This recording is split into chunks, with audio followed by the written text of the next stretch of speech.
You've landed on The Substance, a podcast aimed at being biblical, thoughtful, and human. Join us each week as we engage the culture without the culture war. I'm your host, Philip Marinello, joined here today by my friends and co-hosts, Vincent Edwards. What's going on? And Trevor Aiken. Hey, everybody. How are we doing, guys? Yo. Good. Tired but ready. I'm excited for this one. I've been feeling jazzed the last couple of weeks. I'm very tired tonight, but I'm also very excited. If you're new here, The Substance is a Christian variety show. Each week we talk for about an hour or so about something or some things related to Christianity, culture, or the arts. Sometimes we have great guests on. If you check our back catalog, you'll find guests like Propaganda, Sho Baraka, Phil Holmes, Kina Aragon, folks like that. And other times we just chop it up amongst ourselves. At the end here, we usually share some shout outs of things we've been enjoying or finding edifying lately. But welcome if you are new, and if you are a regular with us, we're going to get started here. Also, but before we started here, I just checked the numbers. I don't know, Vince and Trev, if you saw, I put at the top of the script here, our numbers in Canada are bumping right now. So shout out to our Canadian listeners sharing with their friends and family. Listening all the hanging at the Tim Hortons. The Josh Thiessen effect or what? But Canada took a big jump recently. So that's probably it. So thanks, guys. Shout out to y'all. I guess they're still our fellow North Americans, right? Of course. Always. Sure. I'm super pumped. We also have joining us today the hosts of the Windows and Mirrors podcasts, Pastor John O, as well as Mr. Keith Pinkney. John, for the listeners out there that have seen you on social media, you want to give them the definitive pronunciation here? Onwuchekwa. Onwuchekwa. Boom. Right. It's phonetic. Yeah. Sweet. Yep. It's easy if you take yourself. Straightforward. Oh, it is. I mean, it really is. You just you got need to change your Twitter to I'm just very the whole familiar. thing. You know the whole thing? Yeah, just lean into it. It's all right. Right. People don't need the abbreviation. Right. What's the origin of that last name? Nigerian. So yes, sir. Yeah. All right. I love it. Okay. I know some people out there, man. Okay. So that's I love it. I love it. So were you born there? Were you born in the States? No, I was born in Houston, Texas. Okay. Great country in Texas. The greatest country in America. Trevor's learning about that. I've heard the great state of Texas. I just moved here last summer. Where? Austin, Texas. Oh, Austin. Yeah. I'm about to be hanging with him next weekend. My wife's from. Okay. Oh, nice. Oh, nice. Yeah. We were been taught that we call it the great state of Texas, apparently. Yeah. Every time. So that's what it is, bro. they like their Texan flags around here. Oh yeah. They love their flags. And if your kids go to school there, they're gonna not only pledge their allegiance to the United States flag, but to the Texas flag. That's right. So, that's right. every day. I did not know that. Yeah, I learned that when I read the guide for our oldest just started kindergarten in public school here. So, yep. I was like, but you can have them not, but I'm like, I'm not gonna do that to my kid. Don't do it. I'm gonna be the one Be the weirdo in the corner. He says I can't pledge to Texas. That's it, bro. I don't know, man. I watched The Hidden Life, so I was thinking about it. Yeah, they want that allegiance, boy. Interesting. I'm telling you. So let's hit a bios here. I'm sure some of the listeners who are familiar with you guys already may know this, but a lot of your output, especially on Windows and Mirrors, and shout out to Phil Holmes for putting that on our radar. When he was on the show, he told us about you guys, and I'd seen other people tweet about you guys. After that, yeah. It's like, especially on the Bible study side, that is like solid. It's devotional, man. It's great. Refreshing. Yeah. Appreciate that, man. Thank you, man. Yeah, thank you. It means man. a lot. We appreciate it. Because a lot of the resources I've seen that are like Bible study very much center usually the man, but like the man or the woman who's kind of putting it out. And I like your guys' like spin that you put on it, but it's about the Bible. Right. It's about the word. Yep. Facts. Absolutely. Yeah. How'd that come to be? Like when were you guys like sitting around and be like, hey, we want to do something like this? We planned, so we never thought that it would be anything that existed outside of 2020. Yeah. And anything that existed outside of the context of our church, right? So basically when we went down for the pandemic in March 2020, there were a lot of people that thought we would be back by Easter, and we disagreed, right? We're like, we're going to be here for a long time. And as much as people tried to do virtual church, it felt like, no such thing. Yeah. And it's like I had a mentor back in the day that used to say, the mind can only absorb what the seat can endure, right? And, listening to a 45-minute sermon in person is different than trying to do it in your own home with your 3-year-old starting to run around. Oh my goodness. That's it just didn't work. You're telling my story right there. So we felt that if our church was going to be deprived of the solid rain cloud of the Sunday sermon for the next year, we said, all right, let's set up a sprinkler system through the week. So they may not get 60 minutes on a Sunday, but I think we can give them 10 minutes per day, 6 days per week. Yeah. And for us, it was all right, let's think of a different category of podcast, because if we're just going to do a long joint, then we have to compete with everybody else, and we've got to unseat folks, and people love this American life, and I just couldn't compete with them. So our thing was, let's create a podcast where nobody has to change anything that they do. They add to what they do. They're already reading the Bible through the year. They're already confused. We already know they're going to give up at Leviticus. Right. So That's why don't we? I've done that a time or two myself. It's a shame. Leviticus So is rich. why don't we say, what does it look like for 10 minutes per day for it to be very conversational? And me and Keith talked. It's like, no, when we do this joint, we have to talk like we talk. Like, we're not making this for seminary buddies or people that are out there. It's for our church. And when we preach and when we talk in the church, like Keith is from Atlanta, I'm from Houston. So it's like, yo, let's talk like we talk, right?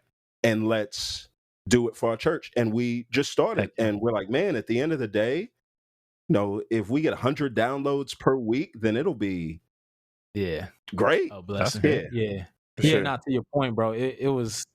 I was just thinking this in my head. Like, when we first started, I didn't even think we would make it all the way through the Bible. I didn't. I'm like, I know that I'm gonna give up at some point.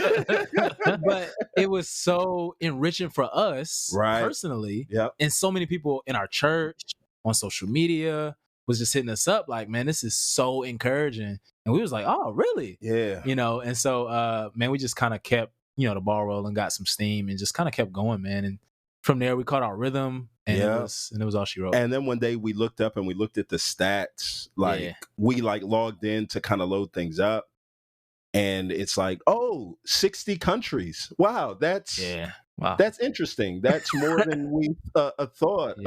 That's about as many people in our church that we thought might tune in. Random folks would hit us up, and then all of these downloads later. And one of the things that we saw was like, we didn't feel like there was anybody else in our spot that had the intersection of all those things, right? Culture, humor, biblical knowledge. At the end of the day, it's like, me and Keith are both serious, right, about it. And it's like, no, listen, we love the Bible. We know our stuff. We're dogs about it, right? And so we just felt like that it was unique for us to take all of that and to put it into a package that the homies that we grew up with could tune in and say, yo, this is dope. I'd never thought of it that way. Man, I want to say how encouraging that is. Definitely being a Black man myself and knowing the urban community, it's just like, man, I think when I was exposed to actual solid biblical teaching, it was often keeping it a buck. Not us. You know what I'm saying? I didn't see that. I saw very astute, very knowledgeable young men who were typically white, who would be able to really dice the Bible up in a really great way. Don't get me wrong. Right. But it's like, man, that's I don't think that that's something that has to be limited to a particular demographic. Right. And so to be able to see that and hear that, and then be able to suggest that and share an episode or something with a homeboy of mine or somebody that I knew back, in my neighborhood, it's like, that's super encouraging, because people need to see that there are plenty of people who are engaging in the Bible faithfully and with fervor and gusto and with passion, because they actually love the Lord and they take his words seriously. So that's definitely encouragement. Nah, yo, and I feel you, and I mean, I'll let Keith share some too. So it's like, I've known people that had the experience that you did, right? I was fortunate and blessed in that I feel like I'm just trying to pay forward what I had, right? Like from the time that I came in, I saw, people like, William Branch, like Deuce, just somebody who was genuinely him. And he was just, passionate about the Bible and like, the Eric Masons back when I was in college, the Crawford Laritz, like all of these people, I was exposed and I saw it. And so for us, it was, man, I'm trying to pay it forward. Because like you said, I don't want anybody else to think that they've got to go outside of their context, or that in our community, there's not a like rich tradition of that. Because it is. Yeah. The problem is, though, it's we don't speak the same jargon, right? Sure. The colloquialisms that we use are different. And when they're judged on a different scale, sometimes it's seen as lesser, but it's not. Like, you go back in the archives, and this cats was robust with it. They just didn't use the same word. No. Yeah. So, like you said, paying it forward, I mean, so John is my pastor as well, but he's my homie, my friend. And I came to Cornerstone, the church John pastors, in 2018. And I was fresh out of college. And I walk in, and John got on some J's, and he's preaching. You know what I'm saying? He got the new kicks on, and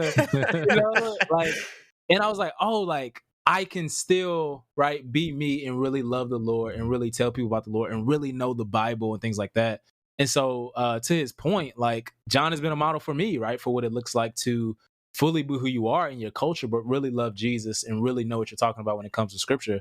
Amen. And so that's the kind of feel I think we want to kind of give off with the podcast. Yeah. And initially John asked me, he was like, "Hey, bro, like, I think I got this idea. You want to do it?" Yeah. And I'm like, "Bet." You know what I'm saying? Like, let's do it. And so yeah, man, it's been super fun and encouraging as well. So, and now it's Keith's full-time job. Yeah, there you go, man. God is good, man. God is good, man. God is good. Yeah, literally when we started, so I was an intern at the church from 2018 to 2020, and then I got a full-time job because Keith was trying to get married. Yeah, to my now wife. Yeah, he's like, "Yo, man, but I'll still work at the church, man. I'll still make $1,000 a month, and y'all pay for my school." I'm like, "Yo." Go get a job. Take care of your family. So I had the job, and I was doing a podcast. So we was literally, bro, getting up every day at 5 a.m. Daily recordings. Wow. Daily to record, and I would just go to work. Yeah. So folks don't know, where we are right now, it's my study. You don't batch, like you do it every day? Nah, we just did 2 today, but where we are right now, sure. There it is. Got a little shed. I see the videos, yeah. Okay, yeah. And y'all are doing video and audio. You guys got quite the operation now. Well, video, we got the equipment. We just don't have stuff set up. So that's in the works right now. But in the video, I mean, but it's folks didn't know, it's like daily 5 a.m. We're up here, we're recording, and 5:30. Keith goes back to the crib. Yeah, I'm in here working. Yeah, and he goes to work. And cool. Yeah, we just did it every day and try to make sure it was up before people on the East Coast would get up and go to work. That's crazy. But God's blessed it enough so that now it's bringing in the income for you. Yeah, so that's phenomenal. That's crazy. 1 through that, and then 2 through we turned it into a 501c3 and raised some seed funds from somebody that believes in where it can go. And so between that and Patreon and ads and some other things that we're trying to do, this will fund Keith clear through the PhD that we hope that he. There you go, man. Amen. All right. And you're at RTS, Reformed Theological Seminary in Atlanta, there, right?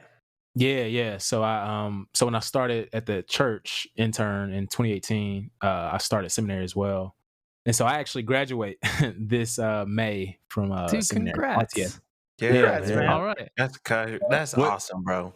And you're graduating with the your MDiv, and then you're gonna keep going through PhD. So I'm getting a master's in biblical studies. So at RTS, the MDiv is the pastoral degree. So you have a bunch of preaching classes, communication, all that kind of stuff. But the MABS, you get all of the Bible, the theology, church history, the languages, all that kind of stuff. And then PhD I actually start next fall. So all right, let's get it. What's gonna be the dissertation topic? Hit me. Yeah, so I'm ready for it. Give it to him, dog. Exclusive. Exclusive. We try to keep it a little, lighter than this. But so I'll be writing on Deuteronomy 28, particularly with the focus on the back end. So that's the covenant curses that Moses gives. We love Deuteronomy. Yeah. That's my Mount Ebal or whatever. That's my book. So the covenant curses, Deuteronomy 28. I'm looking at their intertextual allusions, echoes, and citations throughout the rest of the Old Testament. All right. I'm paralleling ancient Near Eastern literature with the events that Moses prophesies in Deuteronomy 28. And I'm looking at the history and interpretation of the passage as well. Boom. So I'll be doing that at the University of St. Andrews in Scotland. Ooh, man. When you finish it, send it to me, bro. I'm all right. That's gonna be nice. So That's it. I know. For sure. I literally have a pages document of like dissertations I would do if I had infinite lifetimes. I did. So like it's been so many times on the podcast where I'm in pre-PhD mode or in seminary mode. And John's like, "Hey, bro, you gotta." We just the homies, chop it up. Don't be using stuff. This is a 10-minute show for the layperson. Yeah, absolutely. So, but it's good though. I think it's something special about being able to exist in both worlds and communicate effectively in both worlds. And so that's something I think I've been working on, and John's been super helpful with that. Right. I have another little inside baseball question. So when you guys record, I mean, these things about 12 minutes an episode, but how long does recording take you? One take. We push the record button. And we go. One take. Yeah. So no edit. Dang, that ain't that's just real talk. Like, it's we used to, after we did it the first time, like we come in, we used to talk about what we were going to do, and then we talk. Before. But the conversation that we would have before was the dope one. So then we're and then you play acting through the recording and be like, hey, remember that thing that we just did? Yeah. And so we're like, read, take notes, played off of one another. And it's like, man, at the end of the day, I don't want to edit in Logic.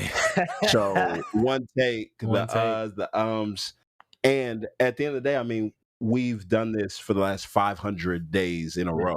Yeah, man, y'all are almost hitting 500. You're like 490 something. Yeah, right. Yeah. So we got some like extra credit things here too that we've done in the past. So from that standpoint, now it's like clockwork. And we were going to stop at the end of the first year. Yes, this is the second time through. Right. Yeah, after the first. So we finished one whole time, and then people were like, so when y'all starting back? And we like, oh, y'all want us to start back? Right. And so we started back at the top of this year. And I think the second time through, bro, has even been, I won't say easier, but just even more fluid. Like I kind of know what you're gonna say. Sometimes. I know what you're gonna say too. I was like, you go here again. Yeah. But it's dope though. So second time through. Yeah, and I think I love that personal aspect of it as well, because I just listened to Psalm 5 through 8, and he's like, "Hey, I haven't eaten all day, so you might hear some crunches, but I'm eating my dinner. Yeah, And it's just like, there's almost this mindset of like, yeah, you got to be professional, make sure the audio is nice and clean, and you're presenting yourself vocally, and you're just like, yo, we're recording, but I'm having dinner. And it's just like, that's awesome because it brings it really reminds me of a version of Propagandist podcast, because he just chopping it up. He's often with himself, but he's just chopping it up, keeping it real, and it's just like, this is what it is, and and we gonna talk about it, and you get to interact with that. So man, I love that, and I think that's what makes you guys unique is you're keeping it authentic. It's just like, and what it does is it invites the person that's listening almost like they're your homie. And then it's just like, all right, so we just, some dudes talking about the word. That's it. Yeah. I think that's what makes it unique, is it brings people into, like, it's almost like you knocked on somebody's door and said, hey, can we talk about the word? It's like, sure, come on into the living room and we'll talk about it. Yeah, you're inviting your listeners not only into the word, but like into like your actual circle. Like, hey, sit down with us and we're talking to you. And I'm sure that it builds the audience relationship there. Yeah. So what I would say too to that point is, this is like, the podcast is an overflow of our real conversations. Right. So when me and John that's good. meet up and talk, we literally be talking about Galatians 3. Right. Fam, Paul was dope, right? Like we literally talk exactly how we talk on the podcast. Yeah. Like, so like we literally had a conversation Sunday right before you preached about the text. Yeah. And it was just it sounded exactly like the podcast. It was what we're doing on the podcast. Yeah. And so it's really just an overflow of our conversation. And not even just our conversation, when we talk to other people about the Bible too, our friends and people in our community as well.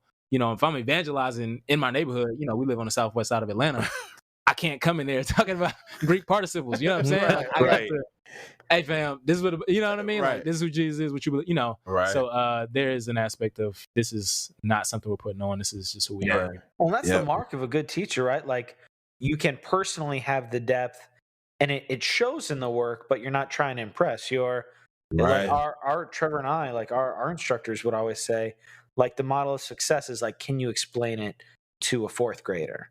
Mm-hmm. Like, can you explain it to somebody that has a fourth grade education so that they can get it? Yeah. Right. Not be impressive with your words, or like you said, like dazzle them with your linguistical studies, but it's like, can you convey true meaning well?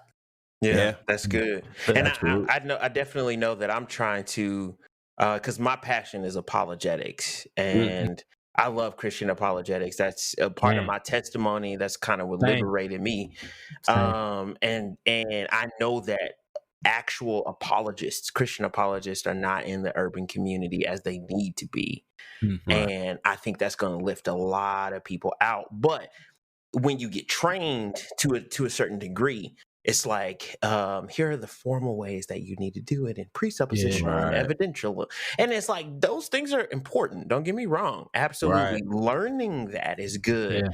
But it's just an encouragement to see, like, the way you guys do it, I can go to that area and be able to communicate in a presuppositional way, but also in a personal way. Like, hey, there's a reason why this universe had a start, and God is the uncreated creator.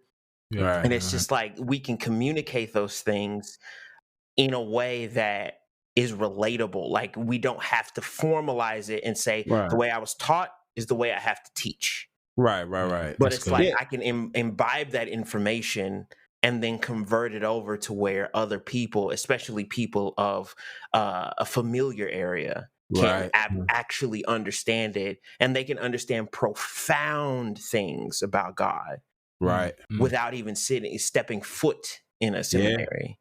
And like, with that, it's like, it's not just, I don't teach people how I was taught, but sometimes what you were taught is not what you need to teach here, right? That there's sometimes in our context where it's like, we're taught and trained to answer questions that nobody in our context is asking. Right. So you have folks that come here and they convince them of the inherent value of the answers that they have, and then they answer the questions, and people are just standing back saying, no, wait a minute. I wasn't asking that question, right? So it's like, man, that's like absolutely. at the end of the day, right? That's been happening a lot lately. And I live in ATL, right? I've lived here for 13 years. I've lived on the Southwest side for 8 years, close to a decade. And I will just say this. I have not met very many atheists that live here in the hood. Like people aren't out here saying there's no such thing as God, right? They're like, no, like it's not atheism that we're fighting. Like syncretism is what we're fighting, right? So there's folks that's like, nah, like I'm gonna take a little bit of the Nation of Islam and some 5%ers and Hebrew Israelites. And I'm gonna be at your church on Easter because I've been baptized 3 or 4 times. And it's like, oh, wait. There's a different set of questions and concerns that we answer. And if you come in here with teaching what you've been taught, that's the quickest way sometimes to be written off as irrelevant, because people are like, yo, fam, you're answering questions that nobody around here is asking. Man. Hit the nail on the head, bro. Jeez Louise. That explains why Keith loves Deuteronomy so much right there. Yeah. This is it. So I was literally just about to say one of God's greatest graces to me was, while I was in seminary, I was at Cornerstone. Right. And I was living in the Southwest side, because while I'm learning all of these things, I had a chance, one, to flesh it out in the church, teaching Bible study, leading prayer nights, all that kind of stuff.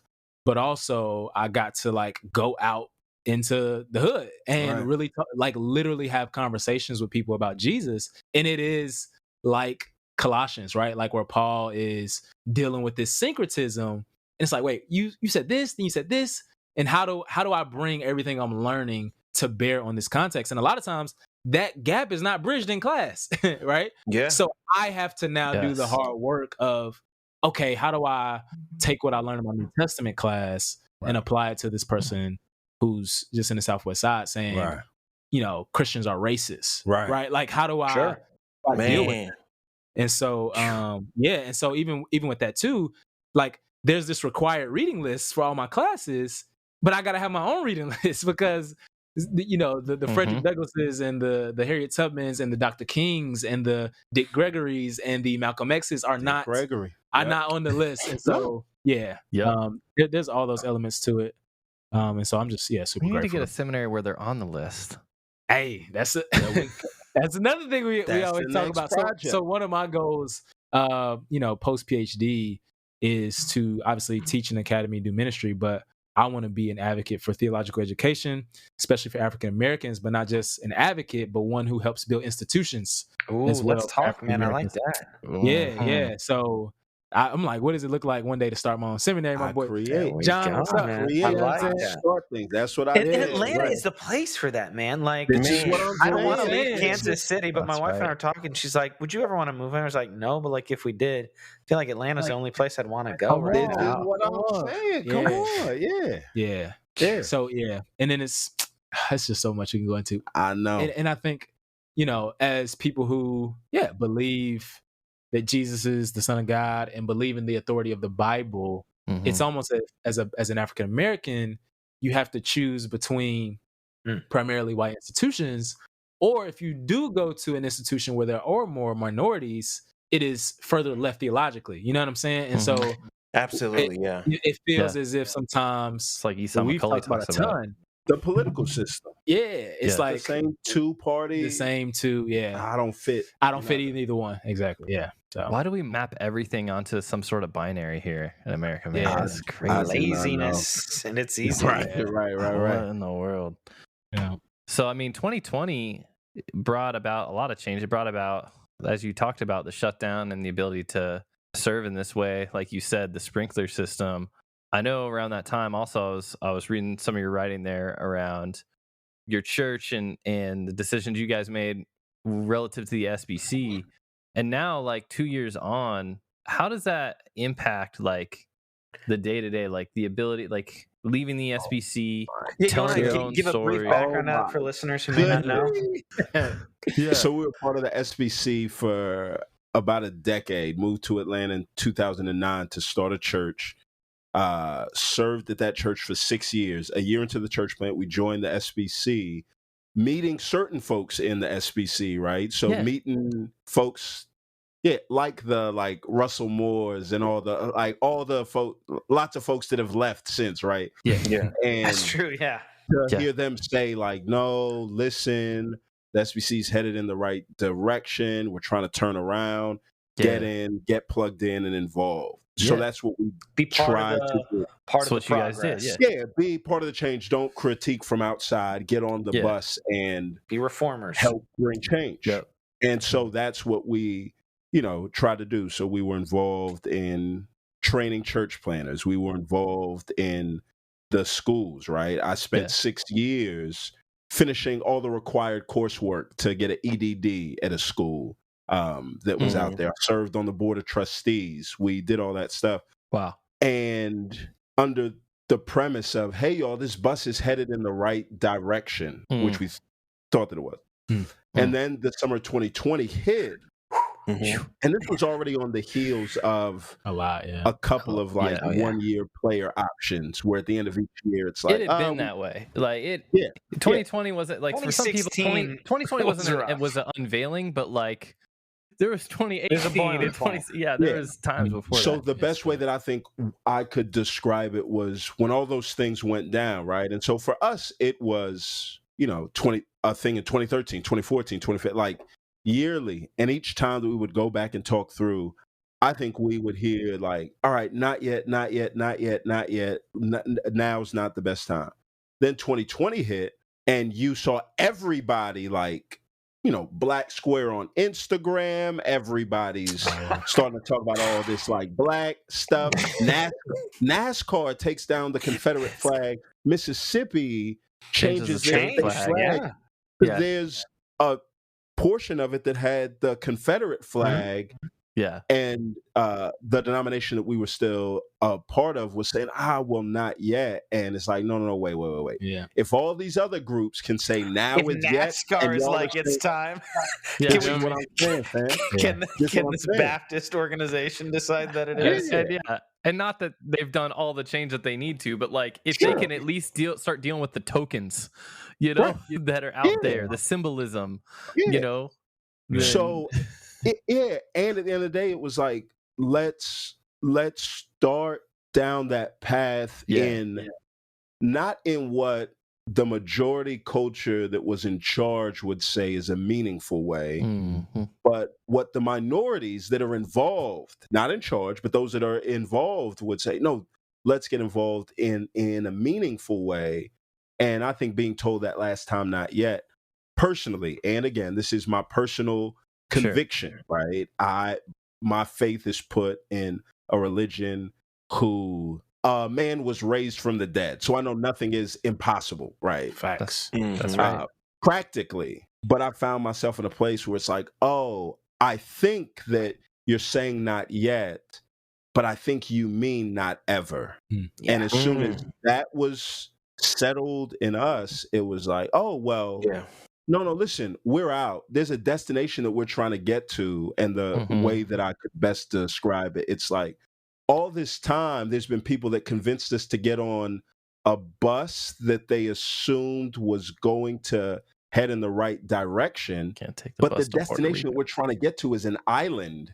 And I don't care if the bus is driving in the right direction. It is not the right vehicle to traverse the waters of institutional racism and get us to an island of racial solidarity. And so at that point, it's like, hey, we just want to get off of the bus and we want to tell everybody that got on the bus because we got on the bus that we're going to get off of the bus. We're not the bad guy from Speed. We're not trying to blow up this bus. That's right. We're just trying to get off peacefully and go on our way. And it was ugly breakup in some ways, but in a lot of ways, there were a lot of people on the inside that we knew well that are still trying to work for change that said, hey, I'm sad, but I get it. Yeah. And they let us go. And, we pray for what goes on there, but since the breakup, don't lose sleep over what goes on there. So the past 2 years for us have been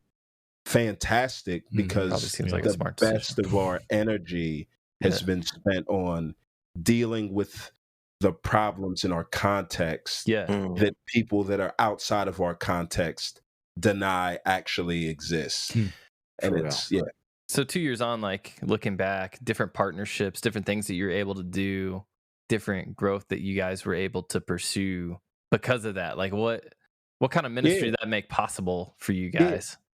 So one, when you're involved in something like that, you don't realize how much creative energy you leave on the table because you don't have margin. Man, right?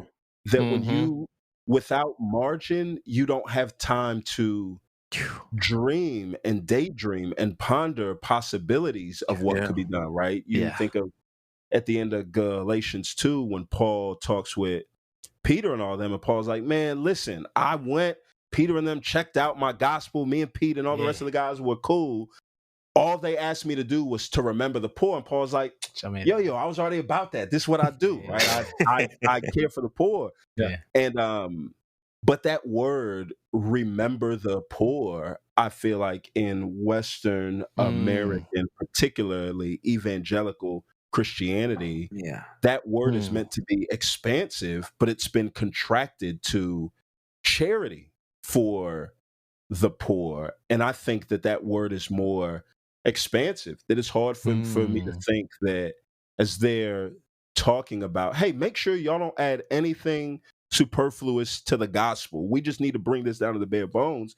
And they're saying, yo, but make sure, preaching all that stuff, but make sure you remember the poor. It seems to me that if Paul had institutions and structures and 501c3s and entrepreneurs and creatives and lawyers in his church in a democratic republic, I think he would be a little more creative in the things that the church was a part of. And now being freed from arguing for just people letting us do the least, we're free to think and to dream. And so there's things like with our church, like this year, we've partnered with a group, Administer Justice. And one of the things that we're going to do is one weekend out of the month, we've recruited and talked to lawyers that live here in Atlanta, and we're creating a space inside our church when people who find themselves in our context, people find themselves in legal trouble and need legal advice. And that could be the difference between having a home and being wrongly evicted and being homeless, right?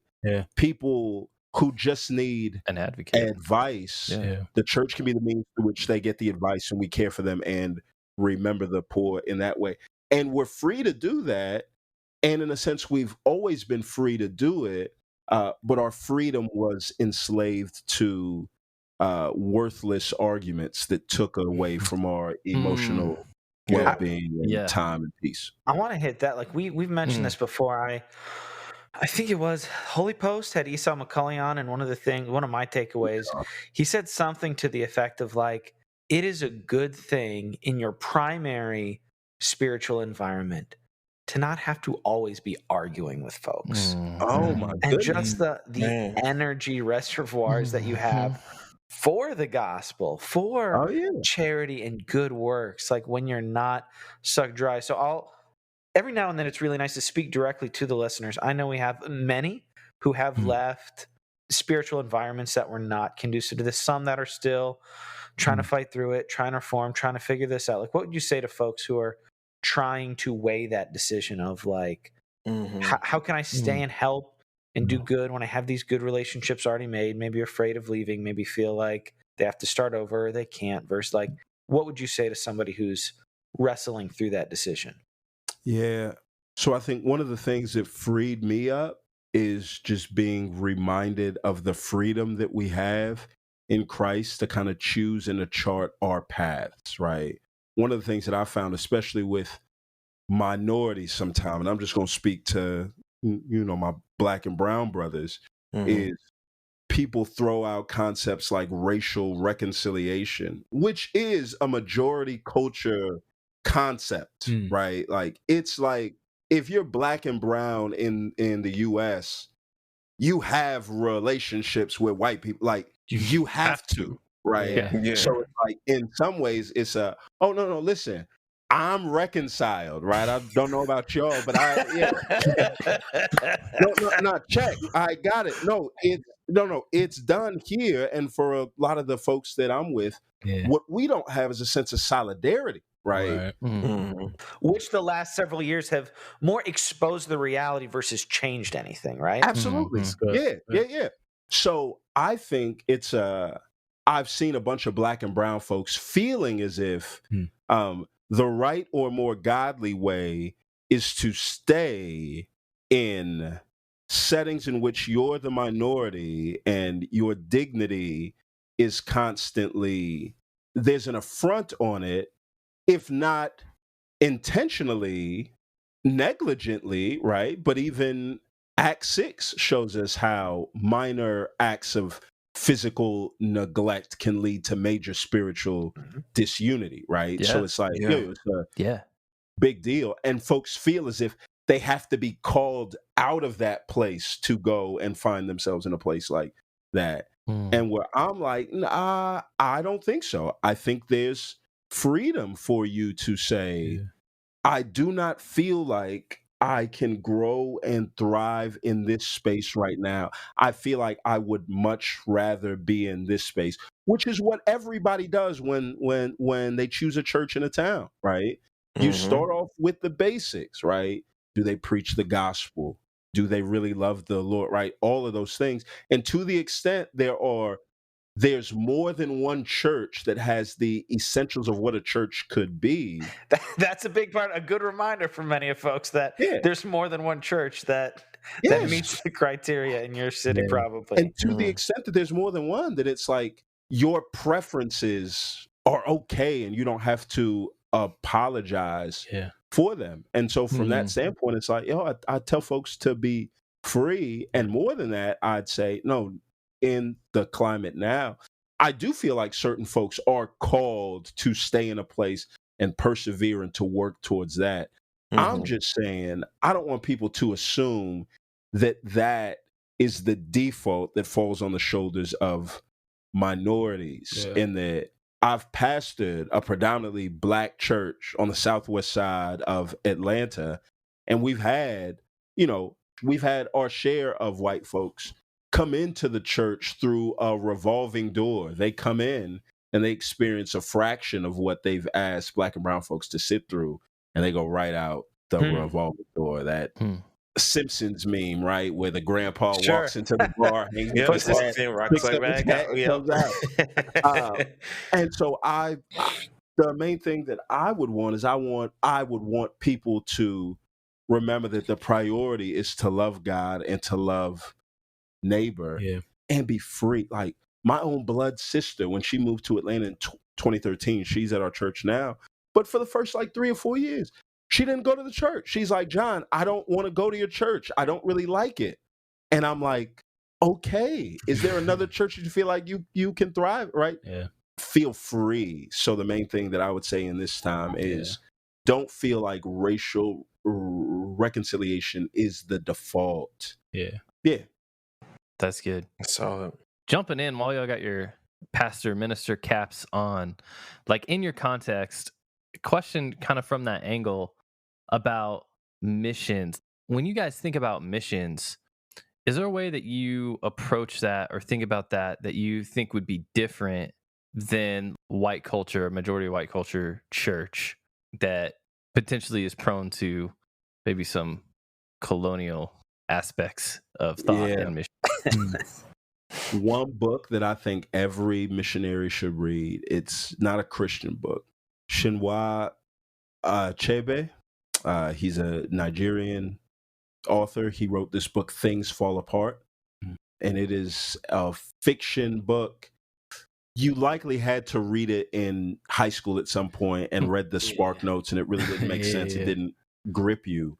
But as Christian people that are asking that question, it's a fascinating book where he writes about this tribe that was devoted to African spiritualism and the way that these Christian missionaries basically came in and through their colonial presentation of the gospel, through essentially doing the very thing that Paul is arguing against in Galatians, they wrecked the life and family of the people that found themselves in that context. It's a fascinating book that I think every missionary should read, right? It's Things Fall Apart. Yeah. Things Fall Apart. I'll throw that in the show notes there if you're listening. Does like having that knowledge does that change the way that you as a church like approach missions work, like talk about it, fund it, any of that kind of thing? Yeah, so there's a few things I think from a vision standpoint. One thing that we did early on is, even as we think about missions work and we think about our context, most people, and early on, we used to have people call us all the time saying, hey, we're a group in, Western Pennsylvania, and on spring break, we want to bring our high school kids down to do mission work in the southwest side of Atlanta. And we said, no, thank you. No thanks. Every time. Yeah. But instead, I think as we think about our context, we actually think people look at places like the West End like a black hole. And we think what the gospel does is it turns this black hole into a lighthouse of sorts. And here's what I mean. It's for people to grow up in contexts like this, where they are accustomed to tragedy and a hopelessness. There's an aspect where, no, listen, if the gospel really takes root here and their lives are transformed and they see the gospel change the communities that they were in, right? What better farm system do you have to raise up missionaries who will be equipped to go into the hardest places in the world and not take theoretical things that they learned in a classroom, but they could go and say, no, listen, I experienced it. I saw it. I know that it works, right? Folks that say, no, listen, I grew up in a war zone on the south side of Chicago and I saw the gospel change things. So send me to the Ukraine right now, and I've got a sense of what that's like. So we view our context really as the best farm system or soil to raise up missionaries for the hardest places. Wow. That's interesting. I want to kind of pivot just a little bit here, because one thing that and especially in my early Christian days, struggled with was this idea of Christianity is the white man's religion. And that challenged me deeply to the point where I avoided it, because I was like, if I hear something that somebody makes convincing that it actually is that, then I might not be a Christian anymore. Right. And that's a huge one that comes up, especially with, reconciling and kind of what I've heard is the popular term is decolonizing. Every single thing that, you may have as a Black person is decolonizing everything, and to the point where you make sure that, you're being a faithful, I don't want to say it like this, but a faithful Black person fully. And that was a huge one for me, to the point, and I'm way more comfortable now, because like I told you, the apologetic side of that actually helped with a huge point of being able to say, okay, what's the answer in this, and not be scared, but actually be bold to go into that and say, all right, I believe that the God that I serve is the God of truth. And either what they're telling me is true or it's not at the end of the day. And so I have the confidence to go pursue that. But sometimes people park the car at the question and they don't even try to find the answer. And so what would you say? Because our demographics doesn't tell us how much of our audience is black or white or any other race or ethnicity. But I know that quite a few people are going to wrestle with that because it's going to come up. So what would you guys' response be to that kind of opposition to believing in Christianity? Because some people will say, you're decolonizing everything but the thing that psychologically subjugated you, which and this God that you serve is the one that put you in slavery. So what would be your response to the urban community who kind of gets posed that question? Man, oh, that's a podcast too. I think briefly I would just say that there's this quote that says the future has an ancient heart. And I think for us in the position we're in America right now, the way forward is to look backward. So if you think about, so I would say to someone, you have to realize that this thing we call Christianity has deep, rich, ancient roots with colored people. Like the people who formulated the verbiage for how we even speak about the Trinity were Africans, right? Saint Augustine, who everybody, without a shadow of a doubt, would say is the greatest theologian of the church, Catholic, Protestant, East, whatever, was an African. So I think that there's just a negligence of history on so many sides. That kind of is fed to us or fed to people in kind of popular culture about Christianity. And I think that, I think the Lord is doing a work in this generation among so many about unearthing the truths of history about the roots of Christianity. And it's so funny because the Bible always beats us to the point, right? Like if you think about the book of Galatians, and we're going through Galatians at church, Paul is telling his church, and what many scholars have pointed out, that the Judaizers that were coming into Galatia were saying, hey, Gentiles, in order to be justified, you have to take on these cultural Jewish baggage of circumcision and Sabbath keeping and eating these clean foods, all these things, in order to be a part of the people of God. And it's something similar now where if you don't vote this way, if you don't, right? Like if you don't have these things on your ballot, all these things, you're not truly Christian. And what I would want to say is like, man, go look back at history. Look at there's a book by New Testament scholar at Princeton, Lisa Bowen's African American Slave Readings of Paul, where she talks about, it's just a historical book, not even a theological one, where she literally brings up how our ancestors, African American our ancestors, literally read the scriptures and fought for their liberation with the same scriptures people said they used to oppress us. Dr. King, like it's just so many people, man. You could go back, way back, and modern too. So I would just say, long story short, we got to be better readers of history, right? And better readers of scripture. The salvation story starts with liberation, right? Like that's Exodus.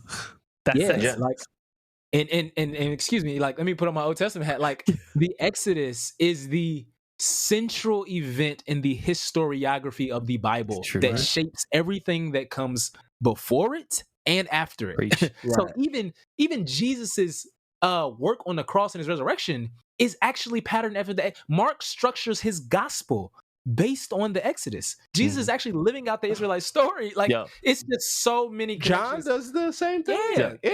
And so you see that this God we serve is a God of liberation, right? At the core of who he is. He wants to liberate humanity from his sins in the world that is trying to oppress people as well. I always often see that as like, think about it like a chef's knife. It's created and made to be something that you use in food and you cut meat with it or maybe bread or something like that. But if somebody goes and stabs a person with it, we're not going to say, let's outlaw chef's knives. Right. We're going to say that person who used that chef knife, that person needs to go to jail because they tried to kill somebody or did kill somebody in that regard. And so in the same way, I think one liberating point that I came to was like, I can be comfortable to understand that though the scriptures were used at the point of psychological subjugation of a lot of African American people, to say that the word of God and the God that we serve needs to be thrown away. Right. More than it's like, okay, can we acknowledge and have the integrity to say, maybe, just maybe, his word was used incorrectly and in a way that was manipulated maliciously. Yeah. And that should be a fair acknowledgement. Right. And so with that, I would say yes. And if people looked back, right, suffering doesn't make people stupid.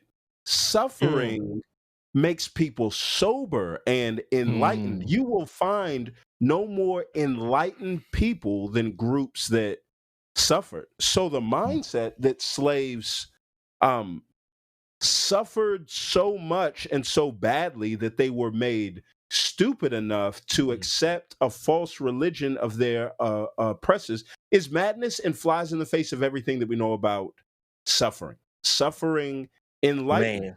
And so we would have to say, no, if the slaves really suffered as bad as they did and accepted Christianity, then their suffering helped them to be able to not be blinded, but to be able to see through the false veneer of this distorted expression of Christianity and peer into something true that even the slave masters within their prosperity were blind to, right? Absolutely. There's this scholar, Mukti Barton, and one of the things that he says is this, and I pulled it up.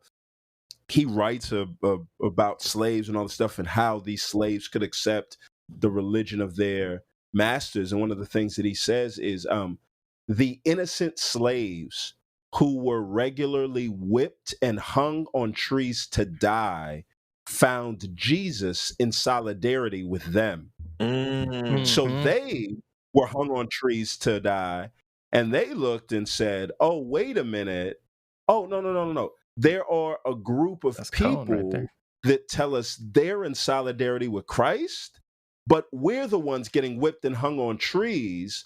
Oh, actually, I think they've missed this thing called Christianity, but in God's grace, we found it, and we see through their hypocrisy to the holiness of God. And that's what suffering does. It gives you a sobriety. So, man. Can I add one thing to that? Please, absolutely. Richard Bauckham, I forget what book he says it in, but he says that Christianity was a world religion before it was a European one. And when you read the book of Acts, talk facts. When you read the book of Acts, who does the gospel go to first? Right, the Jews, right? Acts 2, right? Acts 3, 4, 5, Acts 8. Though, what happens? Ethiopian. The Ethiopian eunuch. Yep. So it's like, and wait, you look at Africa. Yeah. What's one of the only countries in Africa to never be colonized by a European country? Ethiopia.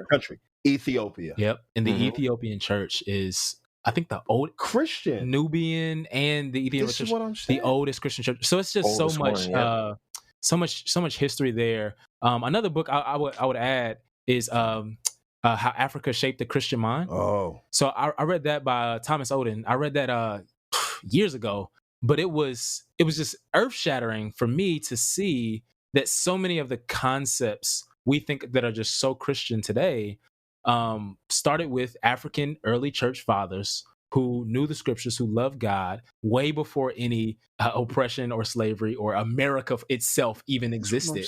And so, man, it's just so much, man. So many lies I think that we've been fed. And when lies are spoken long enough, they are believed to be truth. I promise you, that's something that is just not often heard and needs to be heard because go through public school and even in church culture in some regards, it's more of just like, well, in present day we're here and we love Jesus, so don't worry about it. And it's like to know that there is a substantive and really wealthy history Yes. of African or really in that area of history and engagement with the word and engagement with the truth of Jesus Christ well before, like you even mentioned, well before slavery even happened. And then we get almost a misrepresentation, or I won't say almost, it is a misrepresentation of history. It just says you were captured, slaves, and then in order to make you subservient, they told you about Jesus. Yeah. And it's like, and that's what we get. And that's all we get. And so when somebody says, okay, if you're decolonizing and trying to be fully black, then why don't you abandon Christianity? And that was really my experience when I first, like on the first wave, the initial wave, long time ago, with BLM. It was just like, yo, you have a rich history. It goes well before slavery, and there's so much more history and a wealth of history. And I was like, yo, this is dope. Like, all right, okay, our history, black history, didn't start at slavery. It went well before that. But then it's like, all right, but the only reason why you're a Christian is because of Europeans. That's literally it. So you have to abandon it in order, if you're going to be true and embrace your history. And it's like, I get that, and that did happen. That's a powerful but line, that's a misrepresentation of the history of what actually occurred. And so that's just an encouragement for sure. I love what Esau McCauley says about that too, where he talks about like at that moment, like when I'm accepting these kind of progressive theological interpretations of like Christianity and how it interacts with people, is like I'm basically agreeing with this white professor, of liberal theology over against like my mom who loved Jesus and prayed for me, and he's like, I'm going to choose, ultimately he's going to choose the truth. He talks about that, but that he's not going to leave the religion of his history and his people and everything. It's like, you're saying you're doing this for my people, but you're doing it in the face of my people at the same time. Like, right. I would recommend. Let's get those seminaries going, man. Yeah, that's it. Yeah, I would recommend Dr. McCauley's book as well. Reading While Black. That was our book of the year last year. That was okay. Yeah, we're bugging the IVP folks to have him on. Hopefully for the his Holy Spirit book, his children's book in a couple months. We'll hopefully get him on. I just got it the other day in the mail. He's a busy man now. Yeah.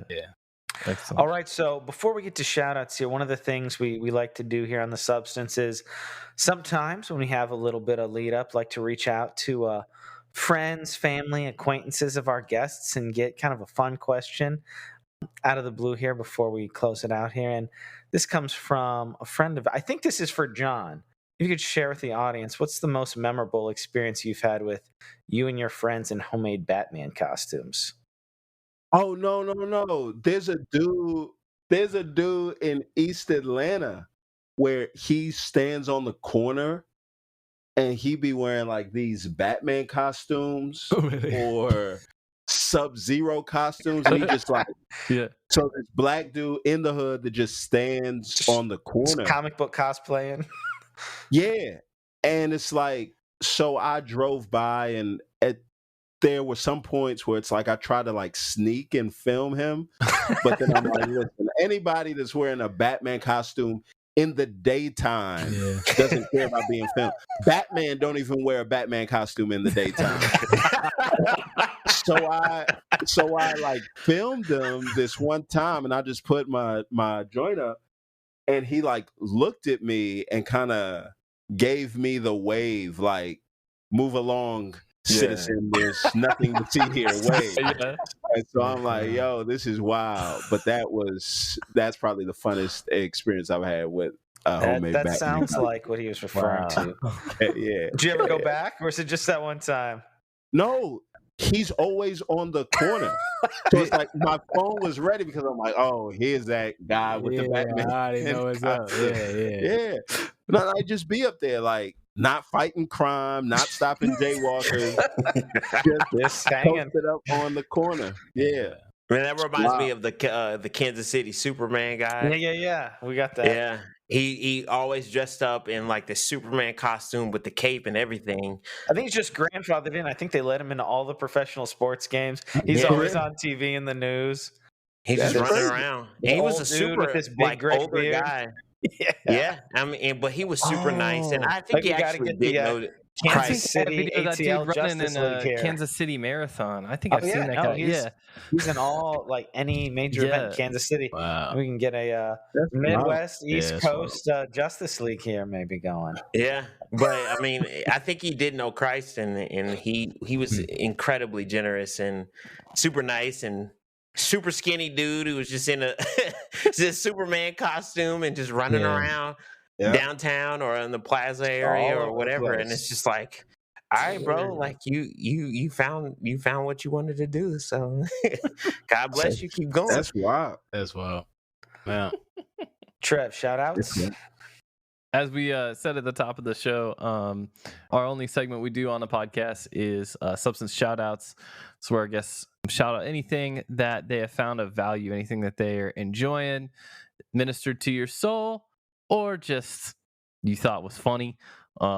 So what is a thing or a couple of things, could be books or music or art or mobile apps or whatever that you'd like to shout out? You want to go first? Movies. Did I say movies? It can be movies. Man, me and my wife have been watching Ted Lasso. All right. So, Getting caught up? Yeah. I hadn't watched it. Actually, John told me about it, and then some other folks from church told me about it. So I was like, man, we're gonna watch it, and it's good. It's so really good. Yes, it's a dope. I'm gonna watch it when I go home. There you go. That's a Casey represent right there. Yeah, she's still up. So it's been a good show. I've been enjoying that. Well, that's good. Yeah. Nice. I've been reading a bunch of things here and there. Dick Gregory. It's been fun to read a comedian who's an excellent writer and Black describe and talk about history. So he's somebody who knew his stuff, and he's sharp and funny. And just gives a different perspective on history. So that, and I've been enjoying dabbling into just things here and there. Me and Keith just started to talk about it.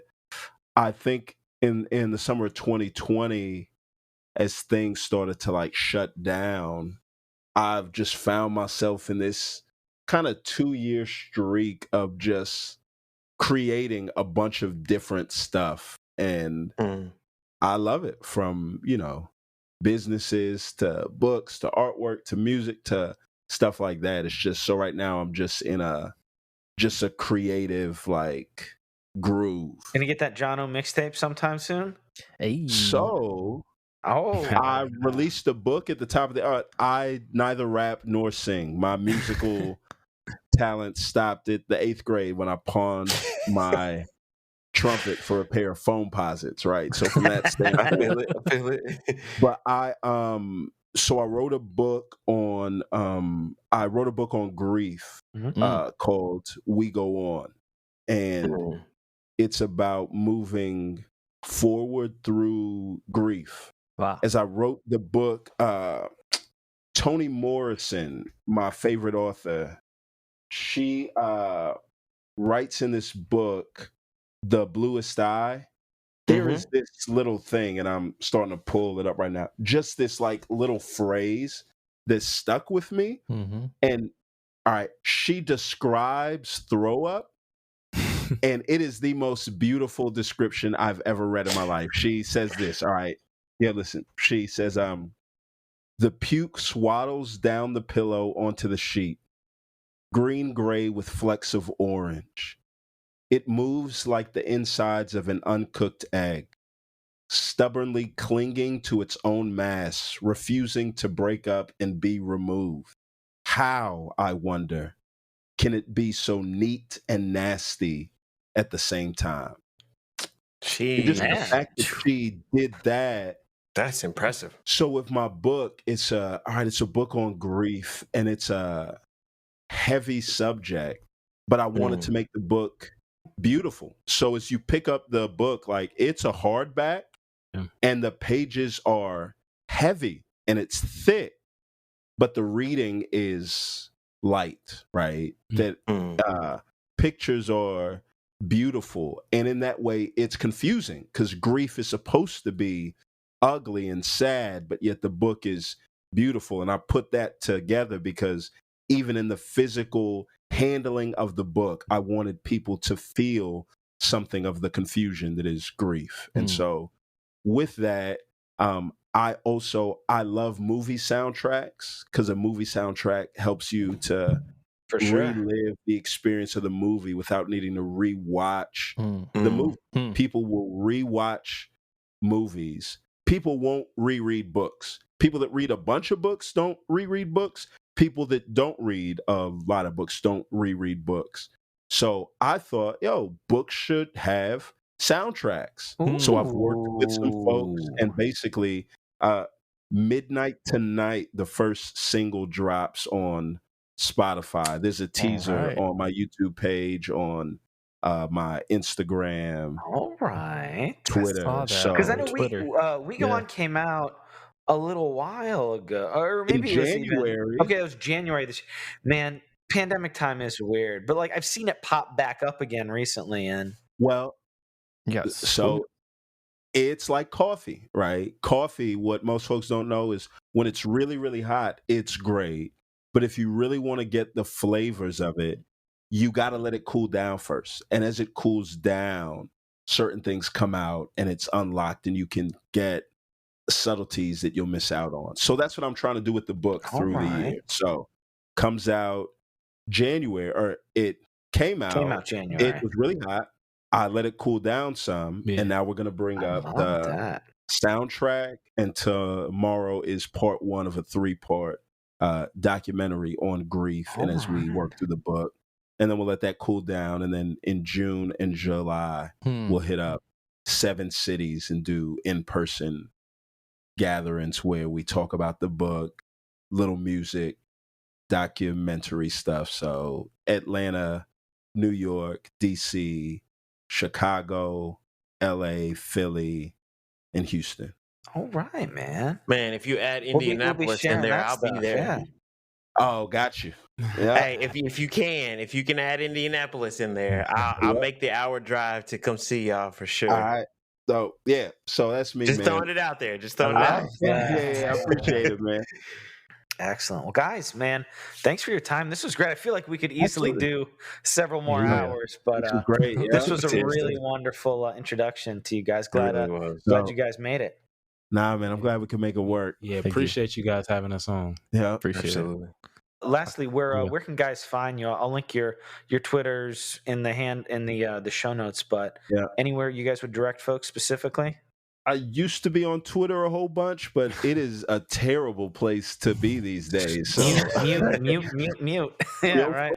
You'll find me on Instagram. And the website. If people want to stay in touch with what goes on, they can go to johno.co. Yeah, I would say in terms of the podcast, at Window Mirror Pod on Instagram and Twitter. Just updates on the podcast, content we're pushing out. There's a link to our Patreon if you want to support our Patreon. Just dope stuff to help you understand the Bible. And then my Twitter is my whole name. Keith Pinkney 1. All caps. Keith Pinkney 5. That's my Twitter. And then Keith Pinkney 1 is Keith Pinkney 5. Yeah, yelling. It's the whole thing. So, that's how you can stay in touch. Yeah. Awesome. Well, hey, Keith and John, we absolutely appreciate it, and we hope to have you guys back in the future. This is just an encouraging conversation, and we really appreciate you coming on. Absolutely. Appreciate you. Thank you so much, man. All right. Awesome. All right. Peace. Listeners, thanks for coming on this journey with us with Keith and John of the Windows and Mirrors podcast. Man, those guys had some great nuggets of wisdom there to share with everybody. I gotta go visit Atlanta, dude. I gotta go. Man, check out that scene. Listen to their podcast more. I'm now just seeing that it started over in 2022. I listened some last year, and then just with the busyness, everything, I hadn't picked up. But I'm gonna pick and they're back up at cranking out day 5 0. episodes a week, so It's great. It can feel like a lot, but insane. it's like they're literally 10 to 13 minutes a pop. It's perfect if you want to form a little habit of getting a little word that way. And I'm sure over the pandemic, for folks who, and we don't really talk about this, but like folks who may be struggling with like that motivation and that discipline and that structure, I think we can all certainly relate to that. I know I can. For sure. Hey, like for 10 minutes today, come join us as we chew on and we meditate and just be like real dudes. We're not trying to like be all like haughty and like high and mighty, but it's just come hang out with us for 10 minutes while we chew on some truth. Like, yeah, you even nice. When you suggested, hey, you guys should listen to some Windows and Mirrors, I was already subscribed to them, but it's real easy to be like, oh man, if I gotta listen to a podcast, man, I gotta like section out in the whole hour to be able to listen to this. And then when I saw it was like 13, 14 minutes, I was like, yo, I got 13, 14 minutes. That's doable for sure. Yeah. And then you scroll and you see all the episodes, and it's like, yo, these are really, really short. And so it makes it reasonable in the mind, man. Like, if you're like, man, I want to go through XYZ book. Be like, shoot, 10 minutes a day. Like, that's some great stuff right there. That's genius. Listeners, thanks for joining us for that wonderful. I know I'm very encouraged. And if you like this, if this is something that you guys find encouraging, you want to show some appreciation, definitely go check out Windows and Mirrors. But if you want to help us continue here at The Substance, you can do that on Cash App at $The Substance Pod. Throw us a little bit here and there when you've got some, if you really appreciate this episode. We always love it when people show their appreciation that way. And if you want to join us regularly, you can hit us at the Anchor link for $5 or $10 a month. We're actually, by the time this drops, we might almost be at or over 100. So we appreciate all the things that God has done so far. We're looking to not necessarily just build the substance, but try to continue to be faithful and walk faithfully in the things that God's doing there. So if you're able to join there, we appreciate anyone who does. Absolutely. And visit us at thesubstancepod.com. There you will be able to see our socials and follow that in the upper right corner of the homepage. You can also listen to our episodes in our episodes section. We don't have our comments activated on YouTube, but we do have it on our website. So if you have any thoughts, questions, concerns, or just comments for our episode, this episode or any other episode that we've done, you can comment on our website at thesubstancepod.com. And we also want to let you know that Bless Your Playlist is on the website. Our playlist is there from Spotify. So if you want to listen to the things that we've been listening to or that we or our guests have shouted out, definitely visit that section of the website as well and be able to listen to the things that we're enjoying. So visit us at thesubstancepod.com. You can give us a ring and thereby participate in the Year of the Voicemail, which is this year, 2022, the year that you are living in, unless you are listening to this podcast. This is evergreen. That is not a given. It's not a given. You could be listening to this in 2032. I don't know. And if you are, like, wow, shouts to you if you're going way back in the archive. But assuming that we kept up the Google Voice, you could probably even still give us a ring at 913-703-3883. Boom. Let us know where you're calling from. Yeah, and what time reality you're calling from. No, we'll know that. Never mind, we'll know that. Any other way that you want to contact us, email, all that stuff is on the website, thesubstancepod.com. There's a contact form there you can fill out. Leave us your thoughts. You can leave a comment while you're over there on the episode. We'd love to read those. And we just appreciate you guys spending some time with us. My name's Trevor. And I'm Philip.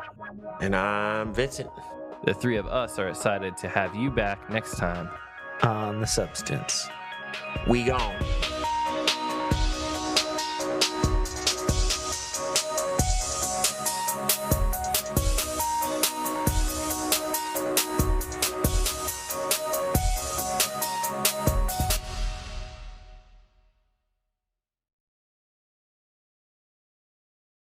All right. Transition. Listeners, we appreciate you going on that journey with us. That's silly. Scratch that, Trev. That actually was good. No, let me. All right. I like that. Do that again. You guys both like that? I thought that was. No, I didn't hear what you said. I was looking at this tweet from Bradley Mason. All right, shut up. My battery's dying. We're at almost 2 hours here. All right, okay. let's go.